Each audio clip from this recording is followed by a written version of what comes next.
Sosok Dr. Eren amputasi santri Ponpes ambruk di Sidoarjo, merayap di celah reruntuhan. Tak hanya para santri, petugas kesehatan pun bertaruh nyawa saat melakukan tugas penyelamatan dalam peristiwa runtuhnya bangunan Musyalah Pondok Pesantren, Ponpes, Al-Hozini, Senin, 29 September 2025. Cerita ini datang dari Dr. TNI, Dr. Eren Franklin Swaduon Simatupang. Saat melakukan tugasnya, ia mengatakan sudah siap mati bersama para korban. Dr. Eren lahir di Jayapura, 29 Januari 1994. Pria 31 tahun ini pernah menempuh dan menyelesaikan pendidikan S2 di program studi, Prodi, Ilmu Hukum, Universitas Pembangunan Pancabudi. Informasi berasal dari pencarian Google, dan belum mendapatkan konfirmasi dari Dr. Eren.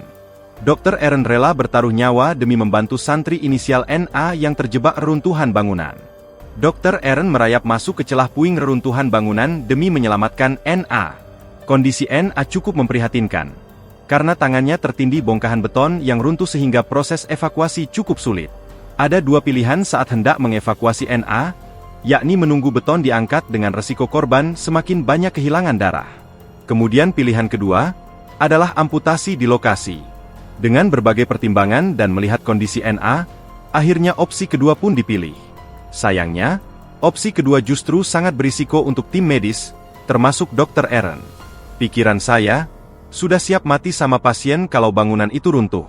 Karena itu sangat berbahaya, salah gerak sedikit ambruk, kata Dr. Eren kepada awak media di RSUD Notopuro Sidoarjo, Kamis, 2 Oktober 2025, malam.